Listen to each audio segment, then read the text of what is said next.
Hi, I'm Dr. Siegfried, and thanks a lot for coming to my YouTube channel today. The reason I'm putting this YouTube video up today is because it was prompted by a patient of mine who just had a concussion. He was a young man, well, I should say he had a concussion that put him over, so to speak, because he's a young man that's had multiple concussions, but also, and he got over them, so to speak, and then he had another blow to the head when he was working, and that put him over to the extent that when he came to see me, he's been living on Vicodin and couldn't work and couldn't drive, couldn't sleep, terrible headaches, etc. So his case prompted me to make this video today because he's been fortunate to get so much help. And so today I'm going to be talking about brain injuries and concussions.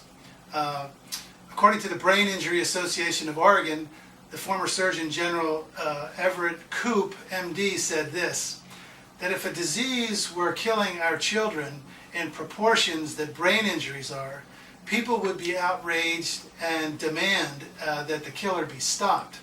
So the point is, brain injuries and concussions are rampant.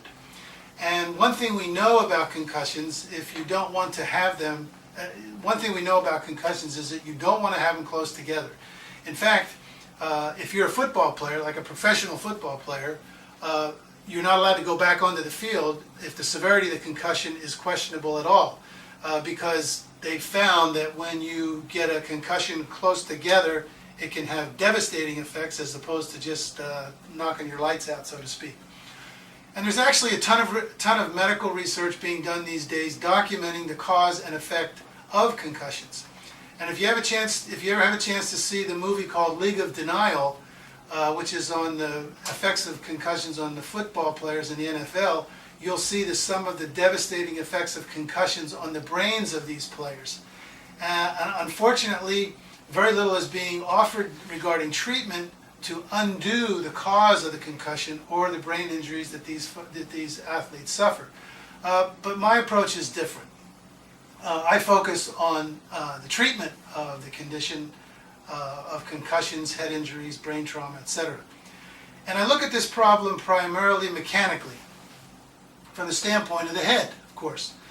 You see your skull, this is your skull, and your skull protects your brain, which sits in here, okay? Now, when your skull, for example, is thumped, rattled, smacked, or even in the case of our vets in Afghanistan and Iraq, when they're vibratorily, their head is vibratorily hit, so to speak, with these concussive effects of these bombs. If the skull doesn't fracture, then it's the brain that takes the jolt, and the joints in the skull lock up. So it's just like if you get hit hard enough, but your bones of your head don't break, then the brain is affected, and it's just like putting the brakes on in your car. It's exactly the analogy that we use. You put the brakes on the car because these bones of the head, instead of moving the way they're supposed to, simply get locked up. And unless and until the brake is taken off, your head stays locked up. Your brain continues to have undue pressure on it. And many, many, many symptoms could result. For example, migraines, vision problems, earaches, TMJ, dizziness, and a host of other symptoms. Low energy, inability to focus, anger, all kinds of things. For over 30 years, I've been providing relief to patients with what's called the bilateral nasal specific technique. And I've provided it to newborns, anywhere from newborns to my oldest patient who was 96. What we do is we unlock the bones of the head, freeing up the sphenoid bone, which is the bone that all the bones of the head pivot on. This is the sphenoid bone right here.